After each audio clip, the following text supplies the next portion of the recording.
recording. We are recording, and I am hitting admit all.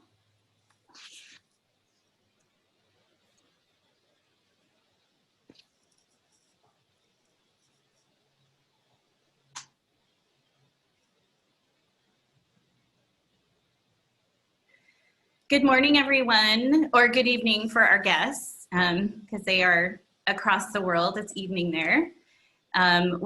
It looks like everybody has we're logged on, okay, and we have our chat.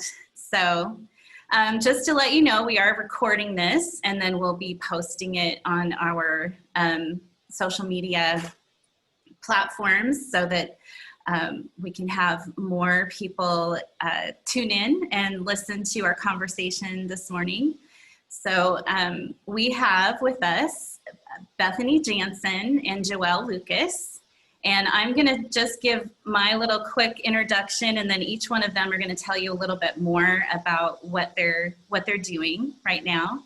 So Bethany started out in the pro-life movement with her family. Her family's very involved, and she attended marches and rallies. And then we met her through the Launch program and also college internships. Bethany spent 2 summers. Is that right, Bethany? I think one, actually. One summer. It just felt like you were part of the family once that internship happened, and just became a real part of the Oregon Right to Life family, and then branched out and started working for Students for Life of America. And I'll let her add a little bit to that when she starts. And then Joelle was a neighbor of one of our former staffers, and when we were talking before this call, she was reminding us how she spent a lot of time wrapping the babies. Now we tuck them in beautiful little precious pockets, but for years we would wrap them, and she spent a lot of time wrapping those babies and volunteering at various events, and then attending Launch, and going to university and doing some wonderful academic work. And so I'm excited to have both of them come here and talk about what they're doing now, but also how Launch and Oregon Right to Life Education Foundation programs really helped them along the way. So Bethany, why don't we start with you and tell us where you are first, and then a little bit about what you're doing right now. So I live in Vienna, Austria, and I happen to be here at the moment, which is not always the case, but I work for Pro-Life Europe. Pro-Life Europe is the largest European pro-life youth organization, really the only European pro-life youth organization that works across Europe. So we have about 24 groups, I think is our latest stat, in 7 countries, and we started a 1.5 years ago, so we're still up and running, getting lots of things going, but I'm really excited to be a part of it. And I'm the director for European development, which means I get to help students start groups in different countries where we don't yet have groups, or we don't yet have a full-time regional director. So it's a lot of traveling when I'm allowed to, and it's pioneering work, but I feel very much like my time with Oregon Right to Life really laid the groundwork for me being able to be the European pro-life activist I am now, which is really cool. Something I never dreamed that would actually happen when I was younger. But yeah, really grateful, really excited. I was last week in Switzerland and training some of our student leaders there and helping them get groups up and running at the University of Geneva, and a young professionals group, and a group at a mountain Bible school up in Interlaken area. So the Alps is super fun. But yeah, it's really exciting. It's really exciting to be a part of, and I think it's really a huge need here in Europe. In America, we see that there's such a problem as well with abortion, but there's such a lack of training and lack of involvement in pro-life organizations really doing good work like Oregon Right to Life does here in Europe. So I'm really grateful to have been trained and gotten that experience and be able to bring that here. Why don't you tell us a little bit more about your experience with Oregon Right to Life Education Foundation? So when I was really little, I remember going to the March for Life, and that's when I think I first really started to recognize what abortion was and really how horrible this is. And so as I got older, I remember writing a I remember writing one of those essay contests actually. And it was, I don't know how old I was, maybe 7th grade, but I was doing some class and they're like, oh, let's write this essay competition. Okay. So I was writing about Planned Parenthood, I think, and how Planned Parenthood, hurts women, all this stuff, right? And then as I got older, I got to attend Launch, which was awesome. I was 16, just after my 16th birthday. And yeah, kind of went into it thinking like, oh, I don't know, this will be kind of strange. And they're talking, this starts off with, fetal development, embryology, and all of this stuff. I'm like, how did the baby get formed? Okay. But anyway, it was then really cool because I actually had conversation on the street with people who were not pro-life at all. And I remember one girl saying, we're all gods in our own little universe. We all get to make our own kind of decisions. And oh, yes, I'm an abortion. I feel fine with that. And to me, it was just like so shocking, the things that she was saying. And I was really grateful to have gotten to have, Alan Shalon and really the apologetics training that I got there. And at the time, though, I was I didn't really want to get involved. I felt busy. I didn't have time to really do something. I was afraid of publicly taking a stand for life, actually. And so, but when I went off to university a couple of years later, I wanted to make friends. I thought, okay, what kind of groups are there? And I saw, oh, there's a, Students for Life group. Sure, I'll check that out. Went to the first event they had, and I met the regional coordinator for Students for Life. And then I said, hey, oh yeah, I did, Launch a while ago. Yeah. And then she put this like, okay, this girl has a little bit of experience, So she told the president, hey, you should have her be vice president.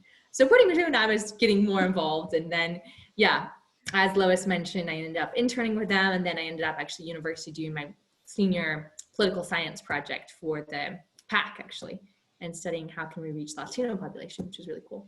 So I think really though, Launch and even the writing competitions, even those tiny things that I did as a little kid helped prepare me to be where I am today. And I'm grateful for every step along that process. And that's really something it's a journey, a pro-life, a full-time calling the pro-life movement, which I really feel like I have, is something that doesn't happen overnight. And that's something that we need to really start to get young people to recognize what this is at a young age. And then really so that they can be prepared and equipped to be more active as they get older.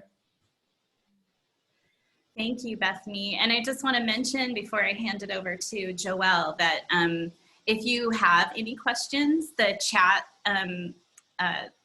room, I guess, the chat is open, so you could type a question in there if you have one for either Joelle or Bethany, because we'll have time for a couple of questions. Joelle, why don't you tell us about what you are doing right now and where you are? Sure. So I am in Durham, England, which is in the northeast part of the UK. And I am here doing a PhD in theology. And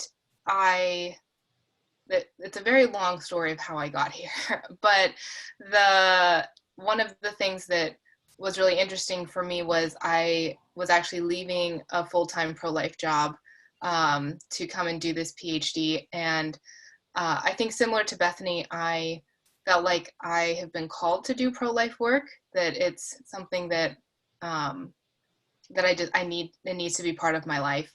And so I was very curious to see how God would let that take form in this new adventure that I was taking.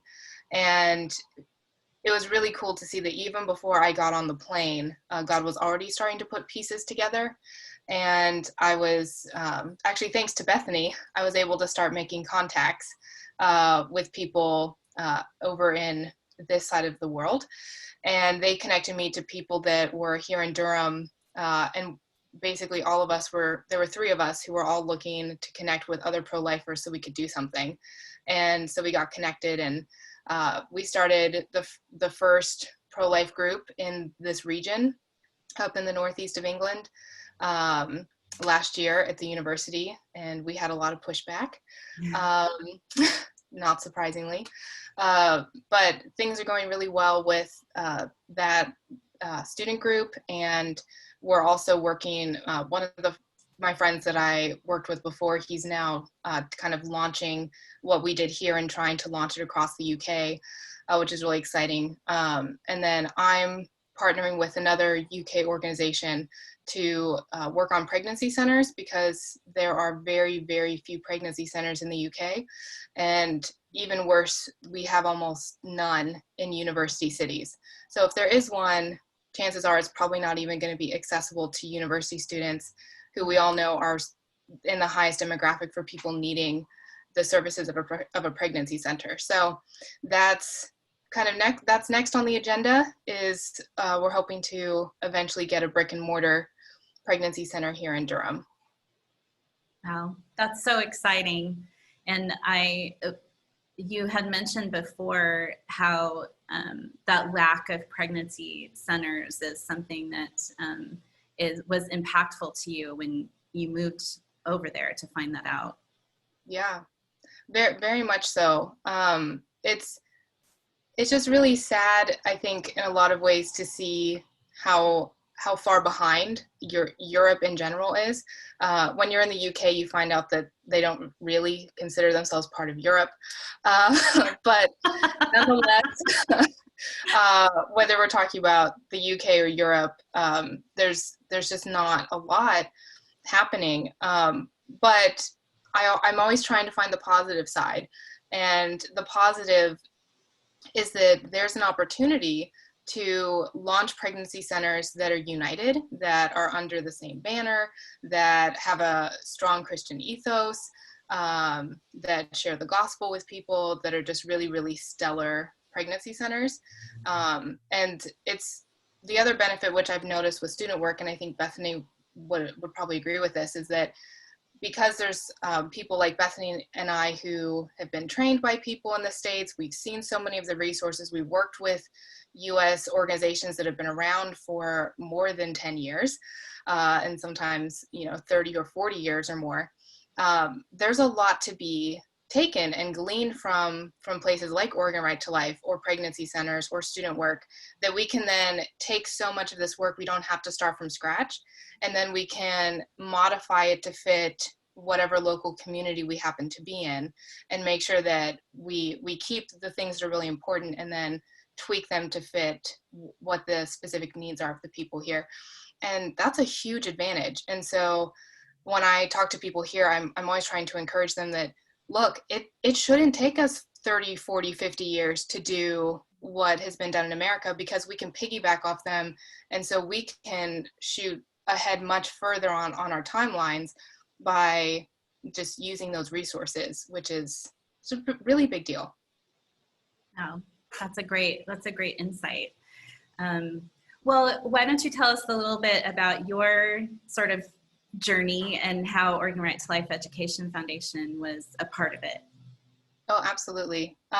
Yes, Oregon Right to Life has been such a big part in my pro-life journey. There's no doubt about that. And I'm not saying that because I'm on this call. If someone off the street were to ask me to give them the long, detailed version, Oregon Right to Life would come up many times. And part of that is, obviously, as Lois said, my neighbor worked for Oregon Right to Life, and they had me doing mailings and wrapping babies and all of that stuff. So there was those ideas that were implanted as a young child. And I think, of course, some people would say, well, maybe you were just brainwashed as a child. But I think we all know that truth is truth. And as you grow older, you're able to realize that it's not just that people told me babies are precious.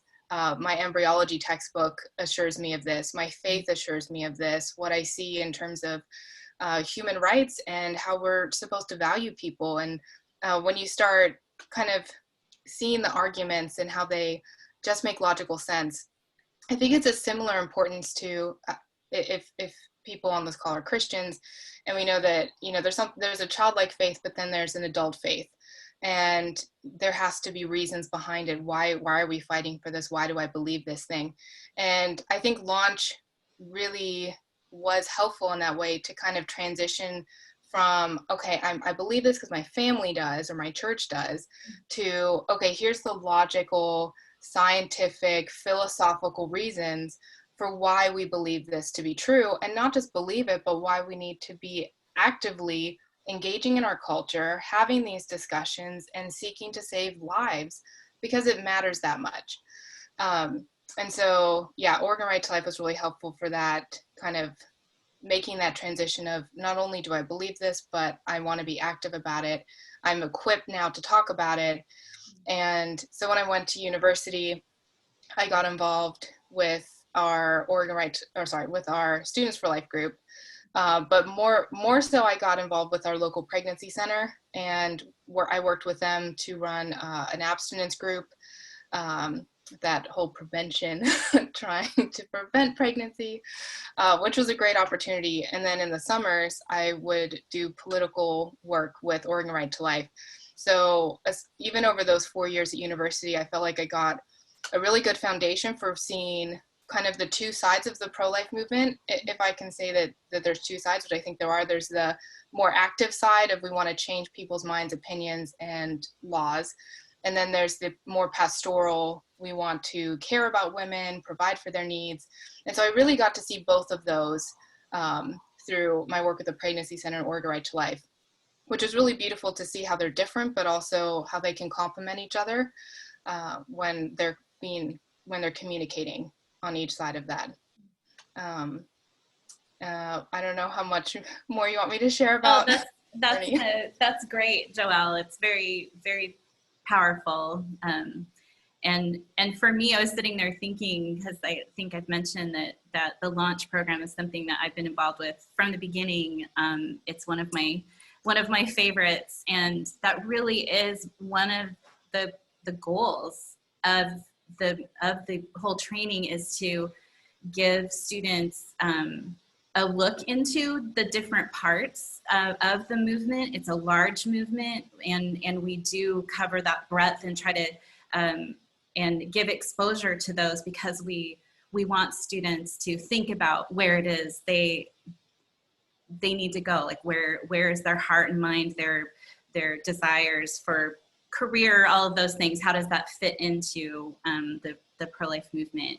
So I have a question for both of you, and we will start with Bethany. Both of you have talked about conversations and engagement with people. And if you could think of a time when you had a conversation with someone that was particularly impactful, if you can pick one. Yeah, absolutely. So there's a lot of them, I must admit it, which is the really awesome thing about getting to work on really almost a daily basis with our students. And it's so often getting to go actually to the streets and have conversations with people, or the university campuses, which, yeah, one thing we do here in Europe, it looks a little bit different from what Students for Life of America does in the States, for example, because oftentimes we have to just go to the city center to reach students, or just kind of outside of a campus building, because there's not really like a university campus exactly that you can go to. And we just have our orange t-shirts that say "Life is Life." And yeah, then just ask people questions. And we just start off with, hey, what do you think about abortion? And last week I was at the University of Geneva, where we're starting a student group there. And I just was asking people, hey, what do you think about abortion? And I think the second girl I asked this question to, she said, well, I'm pro-choice, I'm for abortion. I said, okay, why is that? And she said, oh, well, it's a woman's right to choose, it's her body, right? And so I said, okay, well, what about the child, and I went into one of the analogies we oftentimes teach our groups, is really great. And we also learned this, I believe, at camp launch, if I remember correctly. Anyway, it's where you first find common ground. Hey, I totally agree that we all get choices, right? I totally agree with you. I totally agree. We all get the choice to, what do we want to do with our life? We want to go to university, that we can, what we want to wear. Choice is great, and I have my heavy bag. I take it off my shoulder. I'm like, hey, can I just drop my bag on the ground? Is that okay? Is that a choice? Oh yeah, of course. Okay, what if there's a baby here? Can I then drop my bag on the ground? Well, no, of course not. Oh, well, yeah, I agree with you, but why is that? And if we can't, well, it's a baby. It's outside the world. It's outside the womb. Okay, well, what's the difference there between the baby in the womb and the baby outside, right? Well, you can't see the baby in the womb. Oh, have you ever seen an ultrasound? No, I haven't. Oh, well, let me show you my niece's ultrasound from when she was 8 weeks old. Pulled it up on my phone. And I was like, yeah, my sister-in-law is pregnant at the moment. Here's her ultrasound. Oh, wow. Okay, yeah, that does really look like a baby. Yeah. And then I was like, yeah, so you know, do you know someone like maybe who experienced abortion, or do you know that there's help out there? And she was like, well, I mean, yeah, but well, I do know people who've gone through really difficult circumstances, and, you know, maybe abortion's better, you know, than the difficult pain these people have to go through. And I said, do you have friends that have gone through those situations? And she said, yeah, I do. And I said, well, how are your friends? Grateful to be alive. Yeah, they are. Oh, well, I'm grateful they're alive too, you know? And that we all go through pain, but is that really the best solution to end someone's life? And so, and then I asked, hey, you know, what do you know about the support that's out there, the help? And then, you know, talk to her a little bit about that, about what happens if you experienced abortion, and ask if she knew, you know, that 80% of people, then there's studies, many studies have shown this, that about 80% of people experience some kind of physical or psychological negative ramifications, whether it's depression or relationship issues or whatever that is. And then she's like, oh, wow, no, that's not so great. And so then I said, hey, you know, if you had a friend who was to get pregnant and to consider abortion, what would you tell your friend? And she said, I would tell them that they had other options, that there's support, that there's help, that they don't have to get an abortion. And I was like, wow, that's so great. Okay, you know, here's our information in our group. You can get in touch with us if you want. And so, yeah, it was really cool to me to see, like, I didn't ask her, hey, now, are you changed to be 100% pro-life now? Because I realized she probably wouldn't have answered that as like, oh, yes, no, I'm 100% pro-life. But just the fact that she now says, oh, I would encourage my friend who's considering abortion to choose life. I think that's the huge change. And that's really abortion prevention at its core, because, I mean, I've talked to so many girls in the street, oh, yeah, I'm fine with abortion. If I was to get pregnant, I'd get an abortion. Right? If we can then switch them and shift them to, no, if I was to get pregnant, I at least wouldn't get an abortion, or I would tell a friend to not get an abortion. That is a huge shift that we can do. And yeah, that's what we're working to do as an organization. And that's what, Launch also teaches us to do, and prepares young people to really be then those future leaders in our society. That's great. Thanks, Bethany. You crammed a lot into that conversation. I want to teach everybody a little bit about pro-life apologetics. Yeah, no, that's great. I mean, it's a practice, right? And it's learning, and then having the conversations, and then evaluating, and the practice part of it is important. So, Joelle, how about you? So I was trying, again, it's hard to pick one story. If I do them really short, can I do two? Okay, hold on just a minute. We've had a couple of people join in while you guys are talking. So I just want to review this morning, or actually it's their evening. We have Bethany Jansen, who's joining us from Vienna, Austria, and Joelle Lucas, who's joining us from Durham, England. And they are both young women who started out as students in different levels of activity with Oregon Right to Life, and we're just having a conversation with them about what they're doing now in their pro-life, each of their pro-life ministries.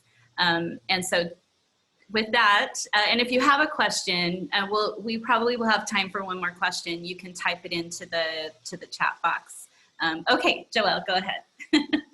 So I'm going to try to do two really quick, because they're both really different. Okay.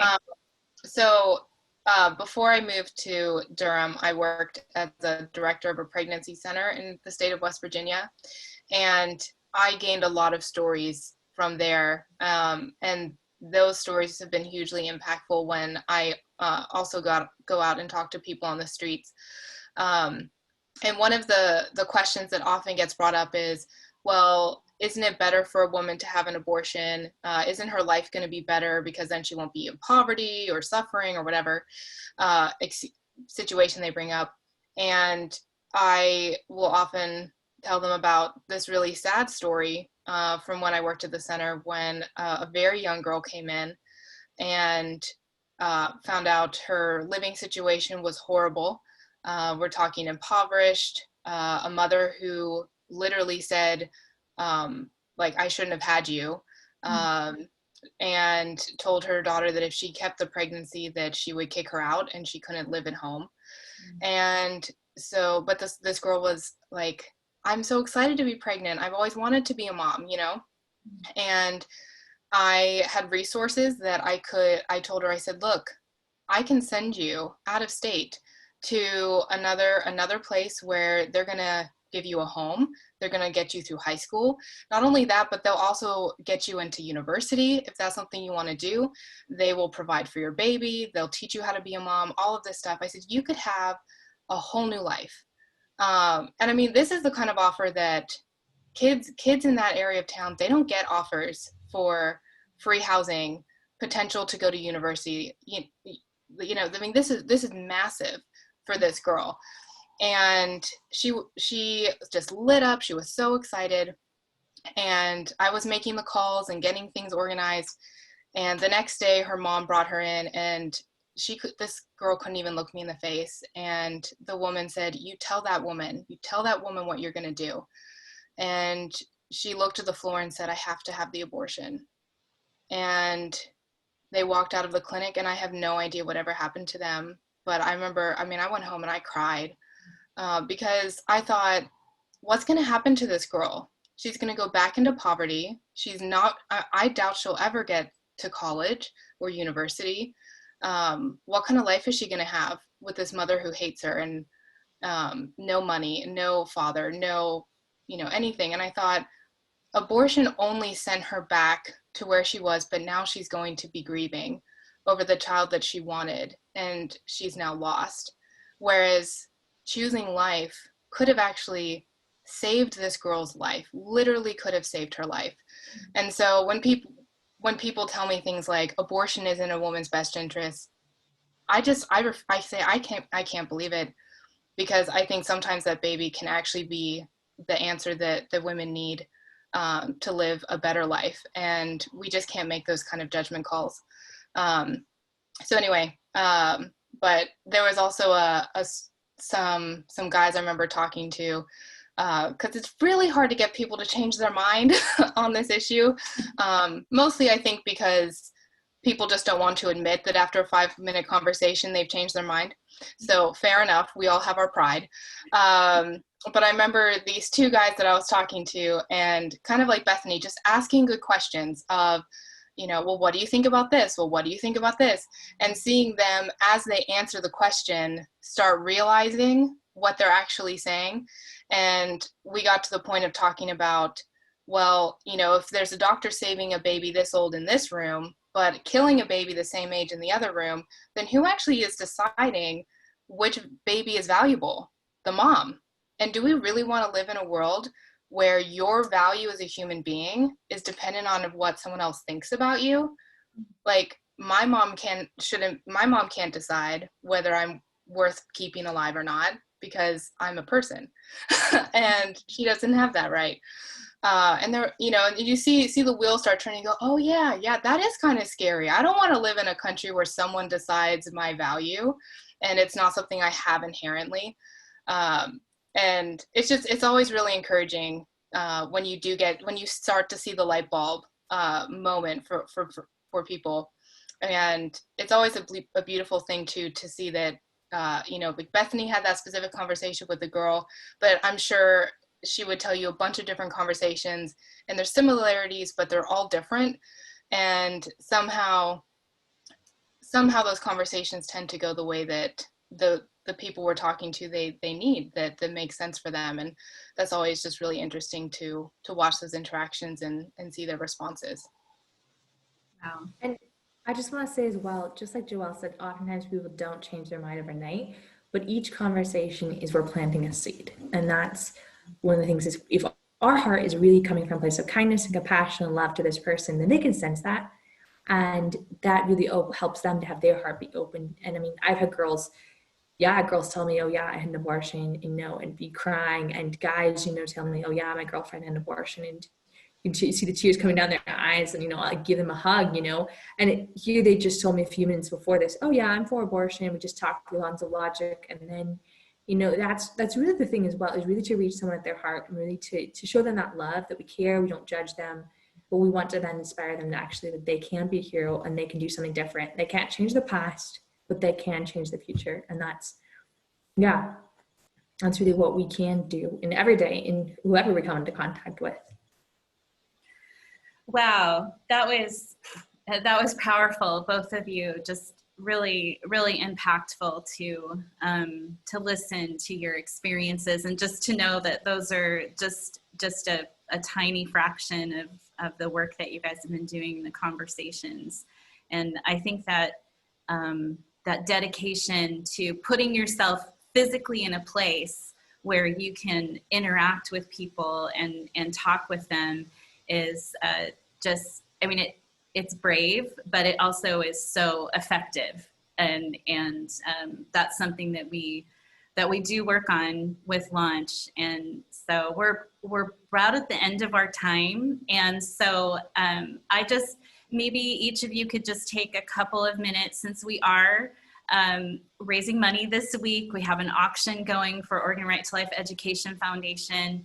The funds that we raise will go toward our outreach programs for next year, which includes Launch. And it also includes, pro-life displays and booths around the state, which are designed to also have these kinds of conversations. So maybe you guys could just take 1 or 2 minutes and tell people that are going to be listening now and listening later why they should support Oregon Right to Life Education Foundation.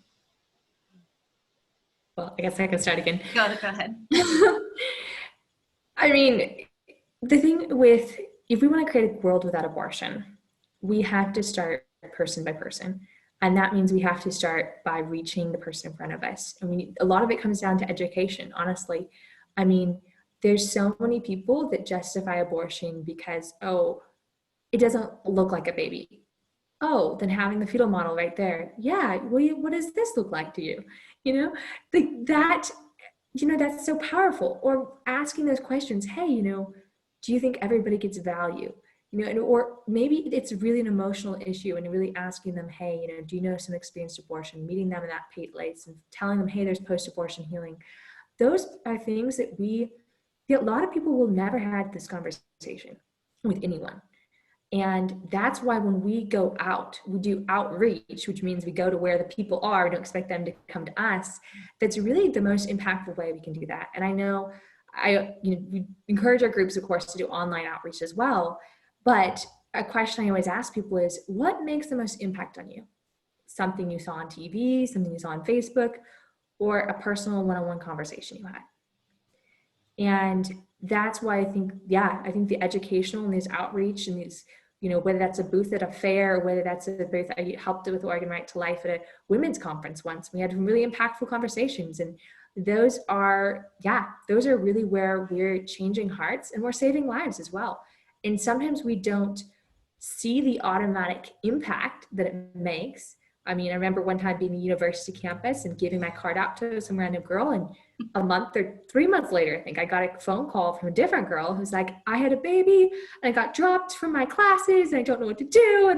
And she was so frantic, and she, someone had given her my card, and we were able to get her back in university and get her back in all of her classes within just like 2 days. And she was so excited, and Students for Life group threw a baby shower with her. But what would we have if I hadn't given my card out, that one time when I was on campus asking people, hey, if they're pro-life or not.